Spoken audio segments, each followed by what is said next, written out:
On August 15, 1971, President Richard Nixon appeared on television and told the American people a lie to save their economy. He told them his new economic plan was only a short-term fix, that it was a necessary measure to fight inflation and protect the dollar. But that single act did not save the system. It shattered it. For the first time in human history, every major global currency was untethered from any tangible anchor. The world embarked on a radical monetary experiment, and we are all the test subjects. The foundation of global wealth was not just cracked, it was vaporized overnight. The gold standard was dead, and we are living with the consequences. For 25 centuries, money was real. From the first Lydian coins struck in electrum to the gold-backed British pound sterling, currency had intrinsic value. It was a physical thing, a weight of precious metal you could hold in your hand. This was the great restrainer. It forced kings and governments to be honest. They could not spend beyond their means because they could not create gold out of thin air. To wage a war or build an empire, they needed actual treasure, taxed from their people or plundered from their enemies. This system created stability, but it also created a cage for ambitious politicians, the cage of reality, and they were desperate to pick the lock. The modern system was born from the ashes of World War II. In 1944, as the guns fell silent in Europe, the world's financial architects gathered at a hotel in Bretton Woods, New Hampshire. Their mission was to build a new economic order to prevent the competitive devaluations and chaos that had fueled the Great Depression and the rise of fascism. The solution was elegant, and it placed the US dollar at the center of the universe. Every major currency would be pegged to the dollar, and the dollar, in its turn, would be convertible into gold at a fixed rate of $35 an ounce. Only the United States, sitting on over 60% of the world's official gold reserves, could make this promise. It was the golden handcuff, a promise of discipline. America became the world's banker. But what happens when the banker starts writing bad checks? For a time, it worked brilliantly. The post-war world saw an economic miracle. Europe and Japan rebuilt. The American middle class boomed, but the system contained a fatal flaw, a mathematical certainty of its own destruction. As global trade exploded, the world needed more dollars for liquidity. America had to supply those dollars by running persistent trade deficits, shipping its currency overseas. But with every dollar printed and sent abroad, the gold backing it, the fixed $35 per ounce became a more distant fiction. The U.S. gold vaults at Fort Knox and the New York Fed were being drained. Foreign nations, initially happy to hold dollars, began to get nervous. The promise was breaking, and the smartest players in the world started to call the bluff. The French, under the shrewd and suspicious President Charles de Gaulle, saw the game for what it was. He called it America's exorbitant privilege. The U.S. could finance wars and social programs simply by printing the world's reserve currency, while other nations had to earn it through real goods and services. In 1965, de Gaulle made a move that sent shockwaves through the White House. He sent the French Navy to New York Harbor.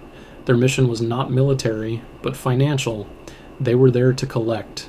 A French frigate docked in Manhattan and loaded $150 million in gold bars, converting its paper dollars for tangible metal under the Bretton Woods rules.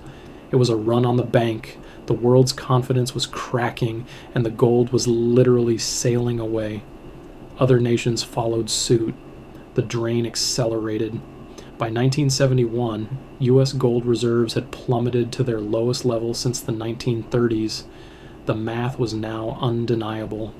There were far more dollars in foreign hands, over $40 billion, than there was gold in Fort Knox to cover them at a value of just $12 billion. The system was built on a promise that could no longer be kept. Nixon faced a choice: austerity and a brutal economic contraction to defend the dollar's value, or sever the link to gold and unleash the full power of the printing press. He chose the latter. He surrounded himself with advisors, and they plotted the greatest financial heist in history. They weren't stealing gold, they were stealing the very definition of value. The old rules were about to be erased. That August weekend, while the world was asleep, the decision was finalized at Camp David. The group knew it would be seismic. They even discussed the possibility of having to send troops to protect the New York Stock Exchange from panicked citizens. On Sunday the 15th, Nixon addressed the nation. He announced a 90-day wage and price freeze. He imposed a 10% tariff on imports, and then he delivered the central blow. He temporarily suspended the convertibility of the dollar into gold.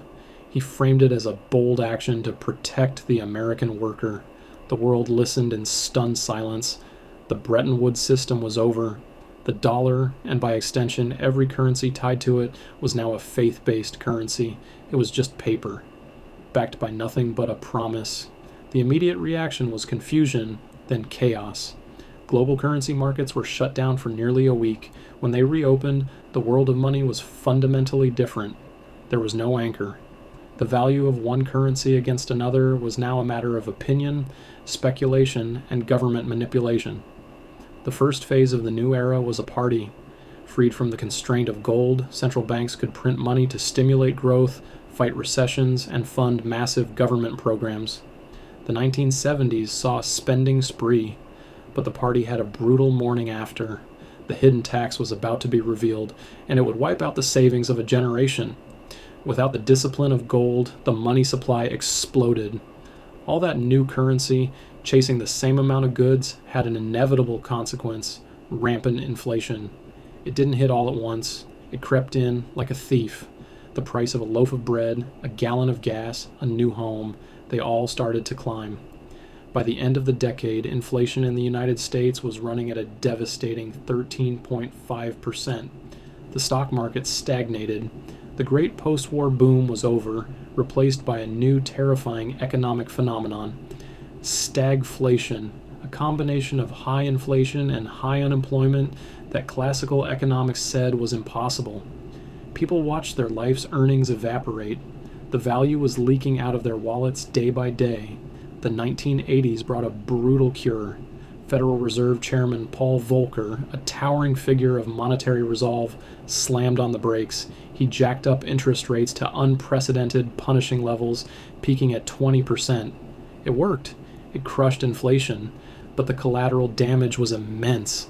Businesses collapsed, farms were foreclosed, unemployment soared. It was the necessary medicine for a disease born directly from the Nixon shock. The system had been poisoned by easy money, and the antidote was financial pain. This established a new pattern, a new cycle that would define the next 40 years, a cycle of bubble, bust, and bailout. And each bailout required more money printing than the last. We traded a golden anchor for a paper life raft. The new system, called fiat, created a different kind of elite. In the old world, wealth was built by producing tangible goods, innovating, and saving. In the new world, the surest path to wealth was financial engineering and leveraging assets. When money is cheap and endlessly available, those with access to credit win. They can borrow vast sums to buy real estate, stocks, and companies, watching their values inflate with the currency supply. The middle class, relying on salaries and savings accounts, fell further and further behind. The gap between the asset-rich and the wage earner widened into a chasm. The rules of the game had been rewritten, and the house always wins. This is the central conflict of our time. The 2008 financial crisis was not an anomaly. It was a direct product of the fiat system. After the dot-com bust, the Federal Reserve under Alan Greenspan slashed interest rates to historic lows, flooding the market with cheap money. This ignited a housing bubble of epic proportions. When it collapsed, the solution was not a return to sound money. It was the opposite: the largest monetary injection in history, quantitative easing. Trillions of new dollars were created out of nothing to bail out the financial system. The same pattern repeated in 2020 during the pandemic. The response was even larger, even faster. We are doubling down on the original sin. The debt can never be repaid. It can only be inflated away. Look at the numbers. In 1971, U.S. national debt was roughly $400 billion. Today, it has exploded past $34 trillion. The value of the dollar has been eviscerated. What cost $1 in 1971 costs over $7.50 today. Your savings have been silently confiscated, not by a single thief, but by a system designed to devalue the very currency in your pocket. This is the hidden truth of the Nixon shock. It was a transfer of wealth from savers to spenders, from the prudent to the profligate, from the future to the present. We have been living in a world of artificial wealth built on a mountain of debt and an ocean of digital money. The foundation is not just cracked, it is turning to dust. The can has been kicked down the road for 50 years, but the road is running out. The final and most dangerous phase of this experiment is now beginning. The old tools are breaking. Each new crisis requires a more radical, more desperate response. The interest rates needed to truly fight inflation would now bankrupt a government drowning in debt. We are trapped.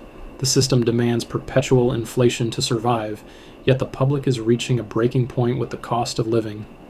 This is the great monetary paradox of our age. The escape valve is closing, and the pressure is building. The world is now watching the next logical step. Central bank digital currencies, or CBDCs. They are presented as a convenient modern upgrade to cash, but in a system of pure fiat, they represent something far more profound, the ultimate tool of control. Programmable money. Money that can be given an expiration date, money that can be restricted to certain purchases, money that can be turned off with a keystroke. Imagine a social credit system, but for your finances. This is not a conspiracy theory. It is the stated technological goal of central banks from China to Europe to the Federal Reserve itself. The final tethering won't be to gold, it will be to the state. This is the inevitable endpoint of a system untethered from reality. When money is an abstract tool of policy, its primary purpose shifts from a store of value to a mechanism for social and economic control. The conflicts are no longer just between nations over gold reserves. They are between you and the institutions that govern your financial life. Your ability to save, to spend, to build a legacy, all of it becomes subject to the needs of the system. The stakes are no longer just inflation, they are autonomy itself. The next shock won't be a suspension, it will be a digital lockdown. But history does not move in a straight line. Just as the gold standard had its flaws, the fiat experiment is revealing its fatal weakness, the loss of trust. And into that void, new contenders are emerging. Bitcoin was born in the ashes of the 2008 financial crisis, a direct response to the bailouts and the unchecked power of central banks. It is not a coincidence that its creator, Satoshi Nakamoto, embedded a headline in its Genesis block. The Times, January 3rd, 2009, Chancellor on brink of second bailout for banks. It was a protest, a statement of purpose, a new anchor built not on metal, but on code, an algorithm of trust replacing the promise of politicians. The battle for the future of money is a battle between two competing visions. On one side, centralized, programmable fiat controlled by a small group of policymakers. On the other, decentralized, predictable, and scarce digital assets governed by open source code and mathematics. This is the conflict that will define the next half-century. It is a conflict over the very nature of value, privacy, and individual sovereignty. The Nixon shock created the vacuum. We are now witnessing what rushes in to fill it. The old king is dying. Who will claim the throne? So, what does this mean for you? The patterns are clear. The devaluation of currency is a persistent, systemic force. The wealth transfer from savers to asset holders will continue. Protecting yourself is no longer about just earning a high salary. It is about understanding the system and positioning yourself on the right side of the trend. This is not about getting rich quick. It is about preserving what you have. It is about financial survival in an age of monetary decay. The rules are different now, and you must play by the new ones, not the old. Your greatest risk is doing nothing. Your greatest asset is understanding. The first step is to break the mindset of the old world. Stop thinking of your savings in nominal dollar terms. Start thinking in terms of real assets. What holds its value? What cannot be printed into existence? This is why hard assets, productive land, energy resources, and certain precious metals have historically acted as hedges. They are real things in a world of digital abstractions. They represent value outside the banking system. They are a form of escape. Own something that doesn't have a counterparty risk. Own something that no one can simply create more of. The second step is to understand the new digital landscape. The technology of Bitcoin and blockchain is complex, but its premise is simple: verifiable scarcity. There will only ever be 21 million Bitcoin.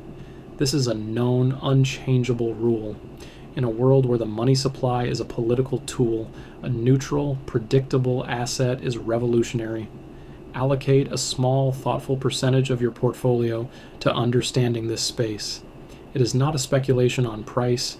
It is a hedge against the entire system failing. Diversify out of the system itself, even if it's just a small lifeboat. The third step is the most important. Cultivate real-world skills and knowledge. In a crisis of trust, the ability to provide a valuable good or service becomes the ultimate currency. The ability to build, to heal, to grow, to organize. These are forms of capital that no central bank can devalue. Invest in yourself. Invest in your community. Build networks of trust and trade that exist outside the purely financial system. Your knowledge and your relationships are the most inflation-proof assets you will ever possess. Become a source of value, not just a holder of currency. This is how you build an unbreakable foundation. The decision made in 1971 set us on a path of illusion.